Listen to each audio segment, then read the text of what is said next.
Hello, Peabody. What have you in your files on J. Farnsworth Wallaby?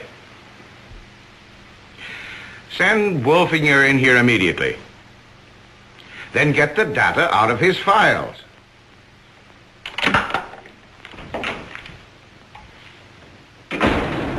The only thing I can find out is that Wallaby's credit's okay and he comes from Australia. Well, that isn't enough. Now you find something more. Why, Wolfinger keeps his desk locked. Well, Wolfinger should keep a complete record of these people in his files. I mean, so many people. How am I to remember them all? I've explained that to Wolfinger several times, but he has stubbornly installed his own jumbled system of filing. Good morning, ladies. Morning. Good morning. Good morning. Morning. Morning, Clara. Good morning, Mr. Wolfinger.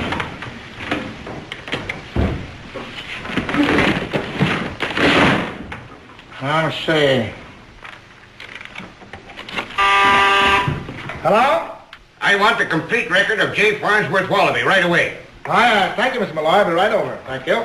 Bye. Mr. Wolfinger, would it be possible for me to have the afternoon off? I'd like to go to the wrestling matches. I found a ticket. Found a ticket? What row was it in? Just a general admission ticket. Oh, well, I don't know. You'll have to ask that sterling Mr. Peabody. My mother's a great friend of Hookalaka Mishabab. She is, eh? Hookalaka. I never knew his first name. Well, that may help some. Anyway, you ask Peabody. I don't know anything about him. Good morning, Mr. Malloy. Where have you been, Wolfinger? Don't you remember you sent me to the bank to deposit those checks, and I had to wait. They didn't open until 9 o'clock. Oh, yes, of course. I forgot.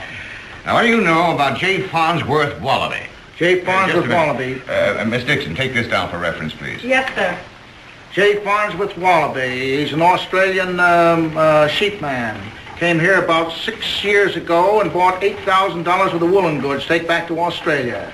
His credit is A1. He has 2 boys. One is a champion tennis player, and the other one is a manly little fellow. You played golf with him. You quit at the 8th hole, I think it was. It rained. You had a 94 up to then, and he had an 82. I had a friend with him, the Miffin Tiff of Boffindale, an Indian potentate. And that night you all went out to a cabaret, remember? And you hurt your eye somewhere or other. It got all black around there, and someone surreptitiously placed a lady's silk stocking in your pocket. That'll be all, Wolfinger. Oh, thank you. Here you are, Mr. Malloy. Oh, thank you. Mr. Malloy, if you want any further information, I'll be in my office. Very well, Peabody.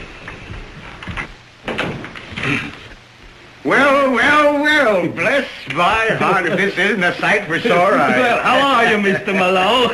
J. Farnsworth Wallaby, eh? That's right. All the way from the Antipodes. Yes, sit down, come, draw up a chair and make yourself comfortable.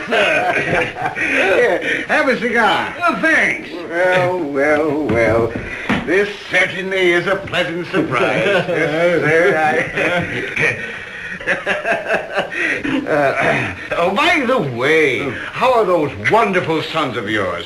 That, the tennis player and the other chap. Oh, topping. Mr. Wolfinger, Mr. Peabody wants a copy of that letter we wrote to Mr. Newt Schven, Schvendenborg of KJ. Why don't you kids learn how to pronounce names?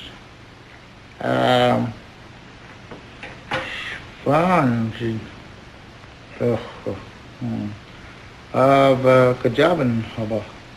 He thinks it was about 4 years ago. Yeah, that's, I know who it is, sure, right. 4 years ago. Or 3.5 years ago. Hold on. 2 years, 3 years.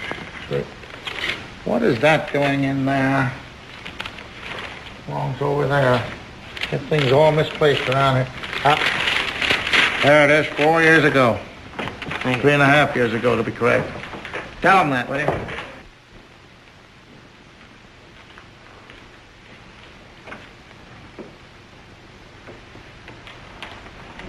Mr. Malloy?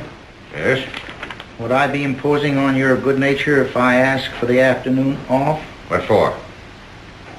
My poor dear mother-in-law, Mrs. Nesselrode, died several days ago. Oh, I am sorry. This is sad news indeed to me. Thank you.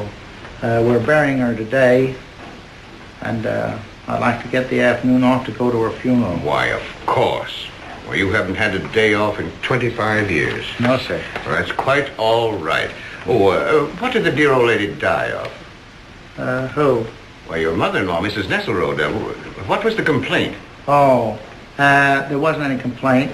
The other night, she got a chill, and I said, why don't you take a little drink of this? She said no, she wouldn't have it. Poisoned liquor, eh? Poisoned liquor. You know, it's a crying shame. There have been 13 deaths from poisoned liquor within the last fortnight. Oh. However, I suppose death is inevitable. Yes, sir. Well, you be brave, Mr. Wolfinger, and make the best of it. You're made of sterner stuff. Thank you, Mr. Malloy. Thank you.